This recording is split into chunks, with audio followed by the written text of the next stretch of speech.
নামাজ পড়া এটা ইহুদিদের তরিকা।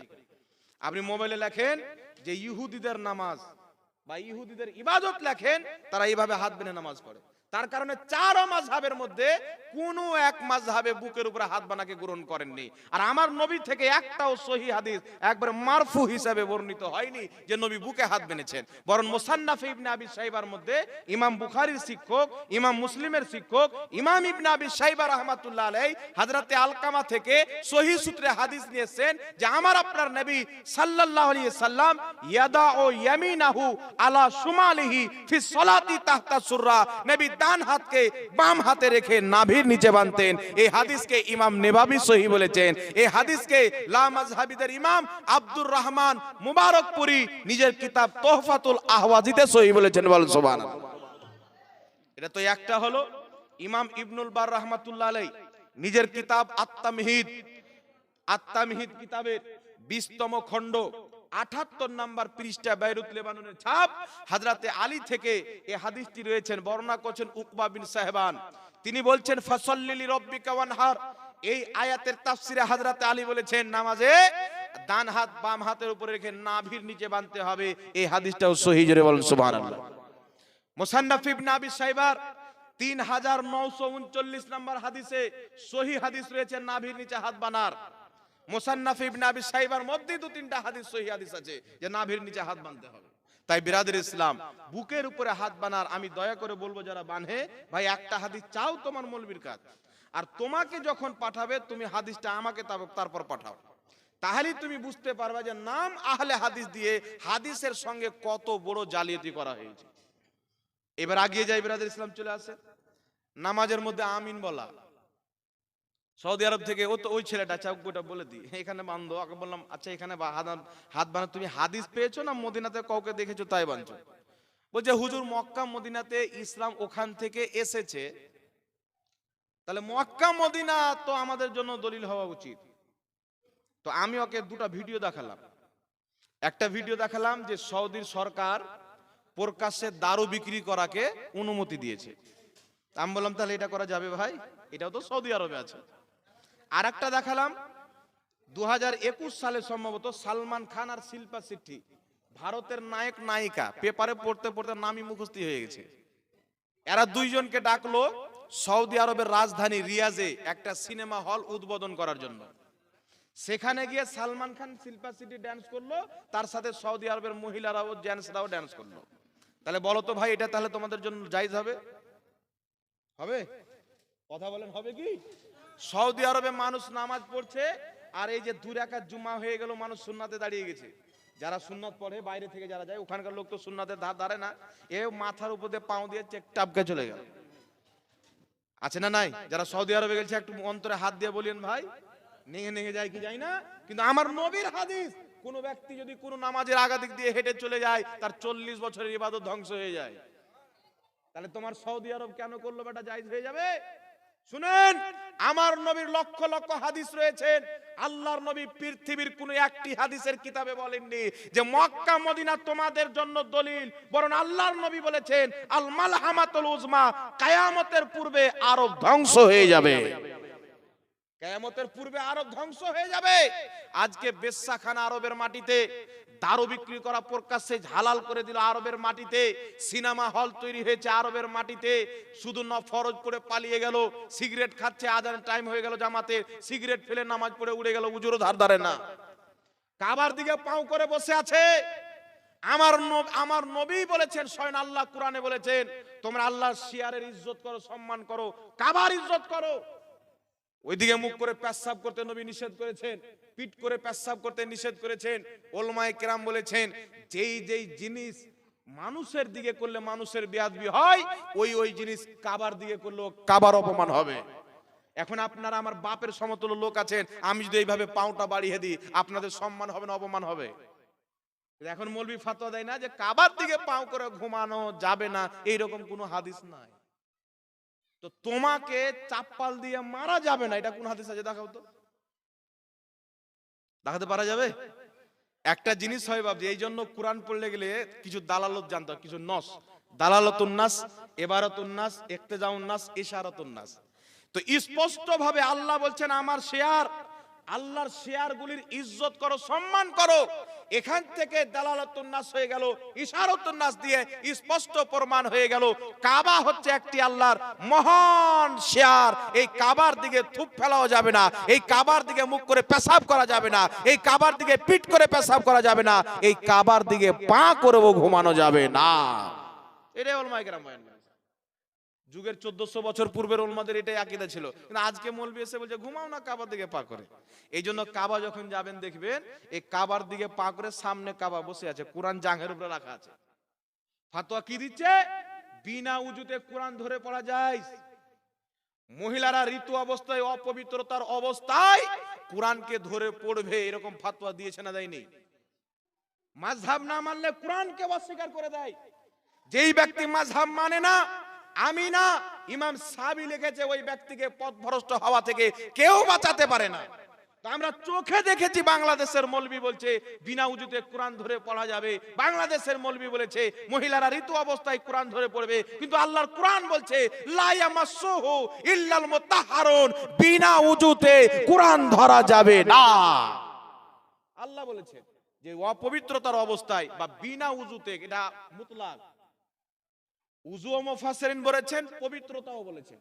আপনার দেহ না পাক আছে উজু করে ধরে নেবেন না, আগে পবিত্র হতে হবে।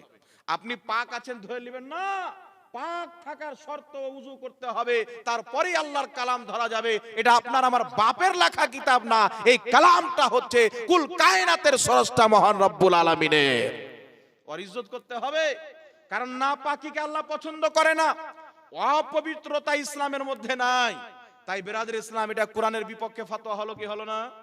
আল্লাহর কোরআন বলছে তোমরা তোমাদের বাচ্চাদেরকে দুধ পান করাও 2 বছর। কত বছর বাবা? 2 বছর আল্লাহর কোরআন বলছে। আর বাংলাদেশের মৌলবি বলছে যতদিন মায়ের দুধ হবে ততদিন পান করবে। এবার দেখছে তো কোরআনের বিপক্ষে বলে দিয়েছি, তো তওবা করলে আমার আচ্ছা 2 ঘন্টা 3 ঘন্টা আমরা বক্তব্য দিই বাবা, তো কোথাও তো ভুল হতে পারে, মানুষ বলতে ভুল হবে কি হবে না? কিন্তু আমি আমার কথা বলছি আল্লাহর কসম, কেউ একটা তালবে ইলম যদি বলে হুজুর এটা আপনি ভুল বলেছেন, আমি সঙ্গে সঙ্গে তওবা করব, কারণ আমার এটা বিশ্বাস যে আমার দ্বারাই ভুল হতে পারে। এই মৌলবি যখন দেখছে যে আমি আল্লাহর কোরআনের বিপক্ষে ফতোয়া দিয়েছি, তো মানুষকে বলছে যে কোরআন পাকে যেটা আছে যে 2 বছর দুধ পান করাতে হবে, এটা দুধ মা বানার জন্য। কত হলো মিথ্যা কথা! অথচ এটা যেই মা বাচ্চার জন্ম দিবে তার ব্যাপারে আল্লাহ বলেছেন, প্রত্যেক তাফসীরের কিতাবে লেখা আছে। পড়েন তাফসীরে জালালাইন, পড়েন তাফসীরে সাবি, পড়েন তাফসীরে বাগাবি, পড়েন তাফসীরে মাআলিমুত তানজিল, পড়েন তাফসীরে নাসাফি, যত কোরআনের তাফসীরের কিতাব পড়বেন স্পষ্ট লেখা আছে আল্লাহ বলেছেন তোমাদের বাচ্চা জন্ম নিয়েছে 2 বছর পর্যন্ত দুধ পান করাও। আর মৌলবি বলছে যতদিন দুধ হবে ততদিন পান করাও। তাহলে কোরআনের পক্ষে হলো না বিপক্ষে হলো? তাহলে দাড়ি টুপি ছেড়ে মানুষকে ইহুদি কিভাবে বানাচ্ছে দেখেন। আমরা মনে করি স্পেনে কোরআন ছিঁড়ে দিল, আগুন দিয়ে জ্বালিয়ে দিল তো কোরআন অপমান না করে দিল। কত মিছিল, গোটা পাকিস্তান মিছিল, গোটা কাশ্মীরে মিছিল, গোটা কর্ণাটকে মিছিল, কিন্তু মৌলবি যে বলছে যে কোরআন যদি পুরাতন হয়ে যায় তো পুড়িয়ে জ্বালিয়ে শেষ করে দাও। হাদিস কি? উমারে ফারুকের জামানায় জ্বালিয়ে দেওয়া হয়েছে। ওই জামানাতে পুরাতন কোরআনকে জ্বালিয়ে দেওয়া তাওহীন মনে করা হতো না, এখন কোরআন জ্বালানোকে তাওহীন মনে করা হয়। তোমার মতন মৌলবীর ফতোয়া যখন স্পেনের ওই লোকটা শুনবে যে আল্লাহর কোরআনকে জ্বালিয়ে অপমাননা করেছে, ও বলবে আপনাদের তো মৌলবীরই ফতোয়া। তফাৎ হলো, পুরাতন জ্বালাইতে বলেছে, আমি নতুন জ্বালিয়েছি। তো তফাৎ কি হলো? তাওহীন কি হলো? তো আমাদেরকে কোরআন জ্বালাতে যাও না, বলবে কি বলবে না? তো একটা জিনিস হয় কোনো জায়গাতে কোনো জামানাতে ওটা তাওহীন হয় না, আর এক জামানাতে চলে আসে ওই জিনিসটাই কিন্তু বাবজি তাওহীন হয়ে যায়, বেয়াদবি হয়ে যায়। এরকম হয় কি হয় না? যেমন আমাদের দেশে নবী পাককে জানাব বলা হয়, জানাবে রাসূলুল্লাহ বলি কি বলি না? তো বাংলাদেশে যান, যদি জানাব বলেন তাহলে আপনাকে মারবে স্টেজের লোক, বলে যে নবী পাককে ছোট করে দিল। ওখানে জানাব মানে অনেক ছোট ব্যক্তিকে বোঝায়। আর আমাদের দিকে চলতি ভাষা নবী পাককে জানাবে রাসূলুল্লাহ সাল্লাল্লাহু আলাইহি ওয়াসাল্লাম সবাই বলে, তাই আমাদের দিকে যায়, ওদের দিকে বলা আবার নিষেধ হয়ে গেল। ওখানকার উলামায়ে কেরাম বলে বলা যাবে না। তাই একটাই শব্দ এক জায়গায় ব্যবহার হচ্ছে, আরেক জায়গায় ব্যবহার হয় না। বুঝতে পারছেন কি পাচ্ছেন না আমার কথা? তাহলে কোরআন পাকের বিরুদ্ধে কটা ফতোয়া হলো বাবা? কটা হলো? কোরআনের বিরুদ্ধে আর হাদিসের বিরুদ্ধে। বুঝতে পারছেন তো? আর নাম কি দিয়েছে? আমরা সহি আকীদার লোক। তো 72 73 যে ফিরকা হবে, তো আমার নবী এটা বলেননি যে 72 ফিরকা বলবে আমরা জাহান্নামী, 72 ফিরকা বেশি গলা চেড়ে বলবে আমরা সহি আকীদার লোক। আর 72-এর টার্গেটে থাকবে ওই জান্নাতি পথ, তার উপরে শিরকের ফতোয়া দেওয়া হবে, বিদাতের ফতোয়া দেওয়া হবে, হারামের ফতোয়া দেওয়া হবে। আর এটা আজকে না, হযরতে আলীর জামানাতে হযরতে আলীকে পর্যন্ত মুশরিক বলেছে, হযরতে আলীর উপরে পর্যন্ত শিরকের ফতোয়া লেগেছে। আর আপনাকে বলি শুনেন, এখানে হয়তো আপনারা অনেক আছেন, হজ করতে গিয়েছেন বা উমরা করতে গিয়েছেন, কেউ আবার কাজ করতে গিয়েছেন। সৌদি আরবে যাবেন, ওখানে একটি বিশাল কবরস্থান আছে, জান্নাতুল বাকি। এই জান্নাতুল বাকিতে দেখবেন নীল রঙের বোর্ড চিপকা আছে, টিন আর নীল রঙের কালার করা আছে, আর কালো অক্ষরে বা সাদা অক্ষরে লেখা আছে। কি লেখা আছে? যে আউলিয়া আম্বিয়া অর্থাৎ সাহাবায়ে কেরাম এবং নবী পাকের ওসিলা নেওয়া শিরকে আকবার। মানে একজন ব্যক্তি যদি মন্দিরে মূর্তির পূজা করে আর কেউ যদি নবীর ওসিলা নিয়ে নেয়, তাহলে ওই মূর্তি পূজা করার চাইতে নবীর ওসিলা নেওয়াটা বেশি বড় শিরক।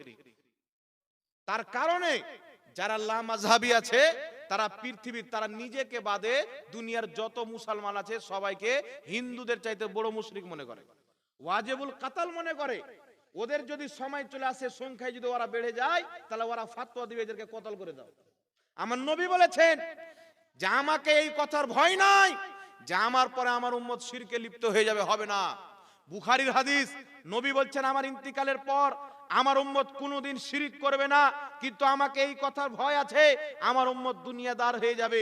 আরেক জায়গাতে নবী বলেছেন আমাকে ওই একজন ব্যক্তির ভয় আছে, যেই ব্যক্তি বের হবে ইসলামের নামে আর মুসলমানকে হত্যা করবে শিরকের ফতোয়া দিয়ে। ওই ব্যক্তি কে ছিল জানেন বাবা?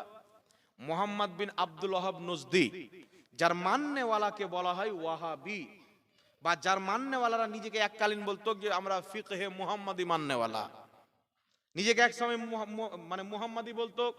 তো ওর মাননেওয়ালাকে বলা হয় ওয়াহাবি। একটু লক্ষ্য করে শুনবেন, মুহাম্মদ বিন আব্দুল ওয়াহাব নজদি কি করলো? ওই ব্যক্তিটা ছিল কে? মুহাম্মদ বিন আব্দুল ওয়াহাব নজদি যখন জন্ম নিল, এর ব্যাপারে আমার নবী নিশানদাহি করেছিলেন যে আমার উম্মতদেরকে মানে হত্যা করবে শিরকের ফতোয়া দিয়ে। উঠান তাফসিরে ইবনে কাসির, যারা নিজেকে আহলে হাদিস বলে, আহলে হাদিস মতের বড় ইমাম ইবনে কাসির তাফসিরে ইবনে কাসিরের মধ্যে হাদিসটি লিখে হাদিসটিকে বিশুদ্ধ বলেছেন। হাদিসটির বর্ণনাকারী হযরতে হুযায়ফা বিন ইয়ামান রাদিয়াল্লাহু তাআলা আনহু, তিনাকে আমার নবী বলছেন যে হুযায়ফা বিন ইয়ামান, আমাকে ওই ব্যক্তির ভয় আছে যে আমার উম্মতের উপরে শিরকের ফতোয়া দিয়ে তাদেরকে হত্যা করবে। হযরতে হুযায়ফা বিন ইয়ামান বলেন, হুজুর আপনার উম্মত কি শিরকে লিপ্ত হয়ে যাবে? আপনার উম্মত কি মুশরিক হয়ে যাবে? রাসূল পাক সাল্লাল্লাহু আলাইহি ওয়াসাল্লাম বললেন না। তাহলে হুযায়ফা বিন ইয়ামান বলেন, হুজুর তাহলে মুশরিক থাকবে কে? আমার নবী বলেছিলেন, শুনো, যারা শিরকের ফতোয়া দিবে তারা হবে মুশরিক, যাদের উপরে ফতোয়া দিবে তারা হবে মুমিন। বলেন সুবহানাল্লাহ। এই নিশানদাহি আমার নবী 1450 বছর পূর্বে করেছেন। আমাদের উপরে শিরকের ফতোয়া হয় না? এক জায়গাতে দেখলাম, একটা বাংলাদেশে মৌলবি আছে, চিনতে পারবেন, মুফতি গিয়াসউদ্দিন তাহেরি, চিনেন? একটু হিলাহিলি করে জিকির টিকির করে, ওই একটু খেলে ক্যামেরাম্যান আর একটু বেশি করে হিলিয়ে দেয়। হ্যাঁ, তো ওই লোকটা আলিম, ভালো, মানুষের মধ্যে কিছু ত্রুটি থাকতে পারে না, কি বলেন? মুফতি গিয়াসউদ্দিন তাহেরি সাহেব একটা মাদ্রাসাতে ঢুকেছে, তো ছোট ছোট বাচ্চা পড়াশোনা করছে, তো বাচ্চারা এসে ওনার কদম চুমছেন, হাত দিয়ে এভাবে কদম চুমছেন। তো বাংলাদেশের অনেক মৌলবি খেপে গেল যে শিরক কেন? এত বড় একজন মৌলবি মুফতি গিয়াসউদ্দিন তাহেরি বাচ্চা বাচ্চা এসে আবার কদমের সামনে ঝুঁকে কদম চুমছে, এটা স্পষ্ট শিরক। আচ্ছা বাবা বলেন তো, কোন জিনিস যদি শিরক থাকে, আপনি করলেও শিরক হবে, আমি করলেও শিরক হবে, না কি বলেন? না আপনাদের এই কি কি এই জায়গাটার নাম কি আছে? পর্বতপুরের মানুষ যদি দারু পান করে তা হারাম, আর মুফতি জাহাঙ্গীর পান করলে হালাল, এরকম ফতোয়া হবে? জি, ওই যে রোজার মাসে আপনাদের জন্য খাওয়া দাওয়া দিনের বেলা না যায়, আর মৌলবি সাহেবরাকে একবার করে কলা দিয়ে আর দুধ দিয়ে খাওয়া যায়, তাহলে আপনারা মৌলবি রাখবেন না, তাড়াবেন? এরকম মৌলবিকে কেউ ইমাম রাখে কোথাও? কোন দেশে রাখবে না। শরীয়তের ফতোয়া যেটা আপনার জন্য সেটা আমার জন্য, শিরক যেটা সাহাবার জন্য সেটা আমাদের জন্য, ঠিক না? এইবার চলে আসেন, উঠান আবু দাউদ শরীফের মধ্যে সহিহ হাদিস, আল আদবুল মুফরাদের মধ্যে হাদিস, রাসূল করিম সাল্লাল্লাহু আলাইহি সাল্লামের কাজ কিছু সাহাবা আসলেন, ইয়ামান দেশের দিক থেকে গেলেন, যাওয়ার পরে বলছেন, ইয়া রাসূলুল্লাহ, ইয়া হাবিবাল্লাহ, আমরা আপনাকে সাজদা করতে চাই। কেন? সেখানকার বাদশাকে দেখলাম যে ওই বাদশাকে তার মাননেওয়ালারা সাজদা করছে, তো আপনি তো সব চাইতে বড় বাদশা, তো আমরা চাই আপনাকে সাজদা করব। আল্লাহর নবী সাল্লাল্লাহু আলাইহি সাল্লাম বললেন আল্লাহ ছাড়া অন্য কাউকে সাজদা করা হারাম, তখন সাহাবায়ে কেরাম আমার নবীর কদমে দুই ঠোঁট লাগিয়ে চুমুন দিলেন, আমার নবীর হাতকেও চুমুন দিলেন। জোরে বলেন সুবহানাল্লাহ। তাহলে যেই মৌলবি বলছেন যে কদম বসি করলেন তো শিরক হয়ে গেল, তাহলে তার ফতোয়া অনুযায়ী বলেন তো আমার নবী মুসলমান না মুশরিক? সাহাবা মুসলমান না মুশরিক? ওয়ার ফতোয়া অনুযায়ী নবী পাকও শিরক করেছে, সাহাবাও শিরক করেছে। চিন্তা করেন।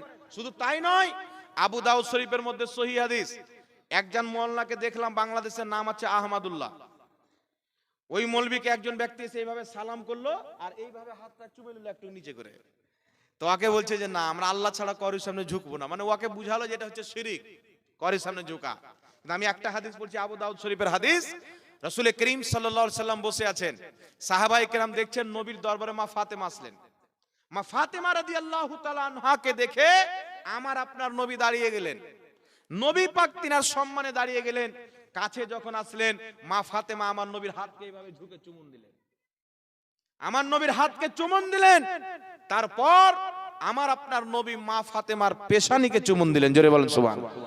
এই হাদিসটিকে ইমাম নববী বলেছেন সহিহ, আর অসংখ্য ইমাম বলেছেন সহিহ। তাহলে বলেন তো বাবা, হাত চুমুন দেওয়া যদি শিরক হয় এদের ফতোয়া অনুযায়ী, যারা নিজেকে আহলে হাদিস বলে, কদম বসি করা যদি শিরক হয়, তাহলে কোন ব্যক্তির সামনে যদি কেউ শিরক করে আর সেটাতে সে যদি রাজি হয় ওই ফতোয়ার উপরে লাগবে।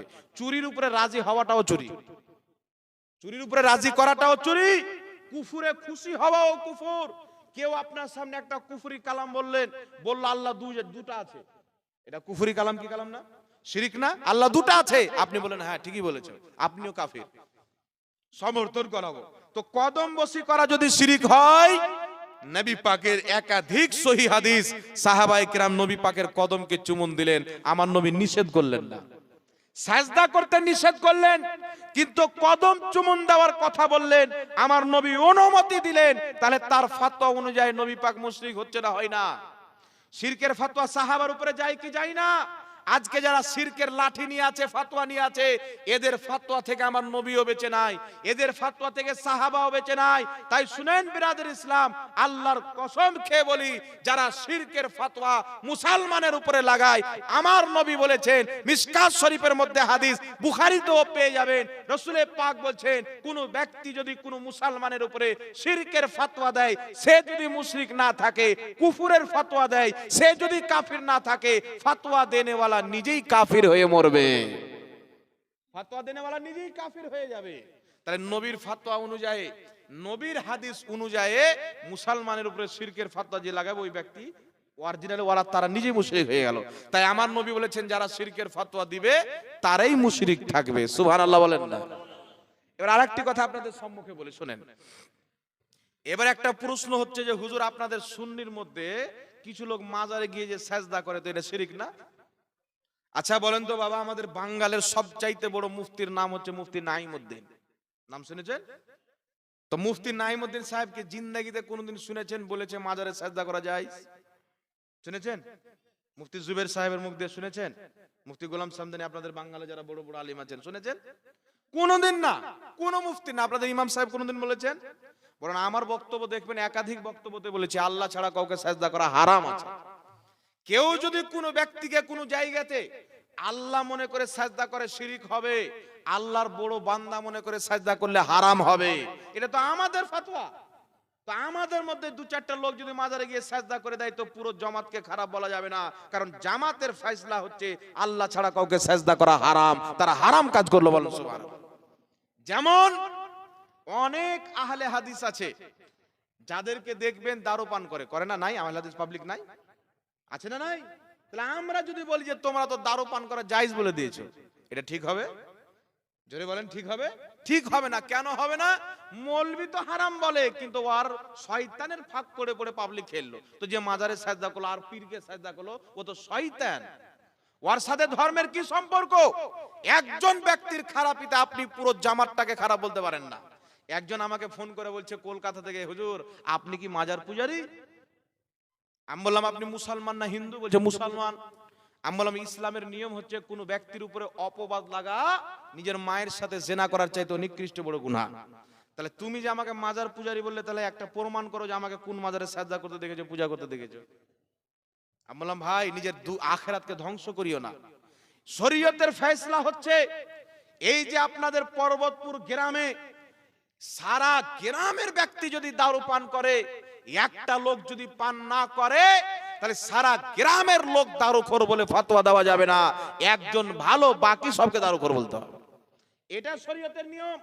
শরীয়তের ফয়সালা হচ্ছে 1000 ব্যক্তি যদি ওয়াজিবুল কাতাল থাকে, শরীয়তে এমন একটি অপরাধ করেছে 1 কোটি লোক, তাই 1 কোটি লোককে হত্যা করতে হবে, কিন্তু তাদের মধ্যে একজন লোক আছে যাকে হত্যা করার হুকুম শরীয়তে নাই, তাহলে ওই জায়গাতে বম ফেলা হারাম। 1 কোটির সাথে একটা মাসুম ব্যক্তি, একটা বেগুনাহগার বেকসুর ব্যক্তিকে হত্যা করা যাবে না, এটা শরীয়তের ফয়সালা। আর আপনি 2-4 জনের ব্যাপারে সবাইকে বলে দিলেন শিরককারী, তাই নিজের ঈমান হারা হলো কি হলো না বাবা? বুঝতে পারছেন আশা করি আমার কথা, না পাচ্ছেন না বুঝতে পারলেন তো? মাজার জিয়ারত করা নবীর সুন্নাত।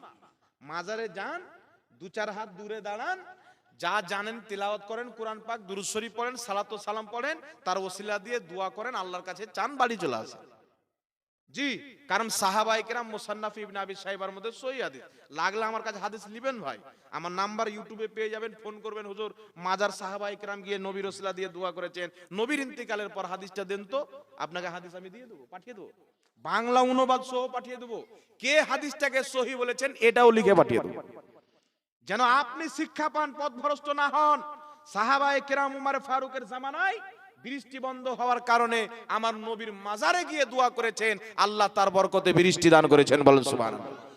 তাই সিয়ার আলামিন নুবালার মধ্যে ইমাম শামসুদ্দিন যাহাবী, তারপরে আপনার হিসনে হাসিন কিতাবের মধ্যে এগুলো বহুত বড় বড় মুহাদ্দিস তারা ফতোয়া দিয়েছেন, আদ-দুআউ মুস্তাজাবুন ইনদা কুবুরিল আমবিয়া ওয়াল আউলিয়া, আল্লাহর নেক বান্দাদের কবরে, নবীগণের কবরে তাদের ওসিলা দিয়ে দোয়া করো, আল্লাহ তোমার দোয়াটা কবুল করবে। কিন্তু আপনি ওসিলা দিয়ে দোয়া করে কি বলবে, যে এরা গিয়ে বলছে খাজা বাবা আমার বাচ্চা নেই, বাচ্চা দে। কে বলেছে ভাই? আপনারা বলেন। জি, খাজা বাবা আমার ছেলে হয় না, আমার একটা ছেলে করে দাও, আমাকে একটা ছেলে দিয়ে দাও, এই কথা কেউ বলে? ওখানে গিয়ে কি বলে, আল্লাহ তোমার নেক বান্দার কবরের পাশে দাঁড়িয়ে আছে। আর তুমি কোরআন পাকে বলেছো ওয়াল্লাযীনা আমানু ওয়া আমিলুস সলিহাতি ফি রাউদাতিল জান্নাহ, যারা ঈমান নিয়ে ভালো কর্ম করে দুনিয়া থেকে যায়, তাদের কবরটা মাটি থাকে না, জান্নাতের বাগান রওজা হয়ে যায়। তাই তোমার ওলির কবরকে আমরা রওজা বলি, কারণ এরা ঈমান নিয়ে ভালো কর্ম করে গেছেন। আজকে তোমার ভালো বান্দার পাশে আমরা দাঁড়িয়ে তার ওসিলা দিয়ে দোয়া করছি, আমার বাচ্চা হয় না, আল্লাহ এর বরকতে আমার দোয়া কবুল করো, তুমি একটা আমাকে বাচ্চা দান করো। এটা কার কাছে চাওয়া হলো? এটা কার কাছে চাওয়া হলো? ওই মাজারের ওলির কাছে না আল্লাহর কাছে? ওলির দোহাই দেওয়া হলো, কারণ আল্লাহর নিকটীয় বান্দার যখন আপনি দোহাই দিয়ে দিবেন, তো আল্লাহ আপনার দোয়াটাকে ফিরিয়ে দিবে না, এটা বিশ্বাস রাখতে হবে। কারণ আপনি যদি জাহাঙ্গীরের সাথে কন্ট্যাক্ট করেন, এখানে আপনার একটা লোক ফোন করবে, হুজুর আমাদের জালসায় আসতে হবে, কত টাকা নেবেন? আমি বলবো 20,000 টাকা নেব। কিন্তু এই যে হুজুরকে যখন ফোন করে দেবে, হুজুর কাছের লোক, বলো হুজুর আপনি ফোন করেছেন তো, টাকার কথা কি করে বলবো, আলিম মানুষ, এমনিতেই চলে আসবো। বুঝতে পারছেন কথা আমার? তো আল্লাহর যারা কাছের লোক, তাদের দোহাই দিয়ে দোয়া হবে। যেমন হযরতে জাকারিয়া আলাইহিস সালাম কি করেছিলেন, যেই জায়গাতে মারিয়াম রাদিয়াল্লাহু তাআলা আনহা ইবাদত করতেন, ওই জায়গার ওসিলা দিয়ে দোয়া করেছিলেন, আল্লাহ তিনাকে বুড়া বয়সে বাচ্চা দান করেছেন, বলেন সুবহানাল্লাহ। তাহলে কে মারিয়াম কে ছিলেন? নবী ছিলেন, আল্লাহর ওলিয়া বান্দা ছিলেন, বান্দি ছিলেন। উনি যেই জায়গাতে ইবাদত করছিলেন না, মহিলা নবী না।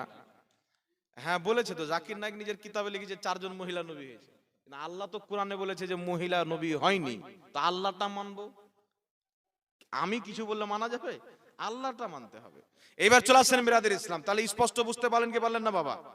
আপনাকে জ্বর হয়েছে, আপনি গেলেন ডক্টরের বাড়ি, আপনি যদি বিশ্বাস রাখেন যে এই ওষুধই আমাকে শেফা দিবে, আপনি মুশরিক। আর আপনার যদি বিশ্বাস হয় যে আল্লাহই শেফা দিবে, কিন্তু এই ডাক্তারের কাছে আমাকে আল্লাহ পাঠাবে, এই ওষুধ হচ্ছে আমার মাধ্যম, আর ওষুধ কি ওষুধ খাবো, ওই ওষুধ চিনহার জন্য ডাক্তারকে আল্লাহ মাধ্যম করেছে। তাহলে কটা মাধ্যম লাগলো বাবা? আর আপনি যদি বলেন না লাগবে, ডাইরেক্ট গিয়ে কোনো ওষুধ কিনে খেয়ে নেবেন, ওষুধ কেন খাবেন? আপনাকে জ্বর হয়েছে, আল্লাহ কি ডাইরেক্ট শুনতে পায় না? এই আল্লাহ ডাইরেক্ট শেফা দিতে পারে কি পারে না? জ্বর হয়েছে, তুমি যদি তৌহিদ পারাস থাকো আর তৌহিদি জনতা থাকো, তোমাকে জ্বর হয়েছে, আল্লাহ ডাইরেক্ট শেফা দিতে পারে, ওষুধ খাওয়া শিরক। তোমাকে জ্বর হয়েছে, আল্লাহ ডাইরেক্ট শেফা দিতে পারে। তোমার ভিতরে টিউমার হয়েছে, আল্লাহ ডাইরেক্ট ঠিক করতে পারে, পারে কি পারে না? আল্লাহ ডাইরেক্ট ঠিক করতে পারে। তুমি যদি টিউমার কাটার জন্য বহরমপুরের মেডিকেল হসপিটালে যাও, সুনিতাতে যাও, তাহলে তুমি হচ্ছে পাক্কা মুশরিক, কারণ ডক্টরের কাছে যাওয়া শিরক। ফাতোয়া হয় কি হবে না? জি। তো এইগুলো সব জেহালতের ফাতোয়া বাবজি। হাঁকতে গেলে শিরক, পাততে গেলে বিদআত। এই হচ্ছে মৌলবীদের তামাশা, ডাল আর ভাত বানিয়ে নিয়েছে। একজন মৌলবী দুরূদ শরীফ পড়লাম, একটু লক্ষ্য করে শুনবেন। দুরূদ শরীফ পড়লাম, যে এক্ষুনি দুরূদ শরীফ পড়লাম না, আল্লাহুম্মা সাল্লি আলা। এক জায়গায় জালসাতে গিয়েছি বাবা, পাশে মৌলবী আছে, বলছে হুজুর এই দুরূদটা বাদ দিয়ে পড়ে। আমি ওই যখন এই কথা বললো, তো আমি একবার পড়ি, 3 বার পড়লাম। পড়ার পরে ওই পোস্টমর্টম চালু করে দিলাম।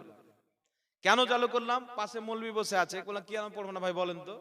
তো বলছে যে এই দুরূদটা সরাসরি নবী থেকে প্রমাণিত না, এটা মৌলবীদের বানানো দুরূদ, বিদআত। তাহলে নবী থেকে প্রমাণিত কোনটা দুরূদ? বলছে আল্লাহুম্মা সাল্লি আলা মুহাম্মাদ ওয়া আলা আলি মুহাম্মাদ কামা সাল্লাইতা আলা ইব্রাহিম। একটু লক্ষ্য করে শুনবেন বাবা, আমি কাউকে ছোট করছি না। আরে মানুষ না বুঝাতে বিভিন্ন দলে যেতে পারে, আমার কর্তব্য হচ্ছে বুঝিয়ে দেওয়া। আর আপনার যদি বুঝ নামার ইচ্ছা থাকে, আপনি আমার নাম্বার নিয়ে কথা বলেন, আমার মাদ্রাসাতে এসে কথা বলেন, আমাকে বাড়িতে ডেকে কথা বলেন, আমার কোনো আপত্তি নাই। তো আপনার ঘরে ডেকে কথা বলেন, যেখানে ডাকেন, আমার আপত্তি নাই। আল্লাহুম্মা সাল্লি আলা মুহাম্মাদ ওয়া আলা আলি মুহাম্মাদ।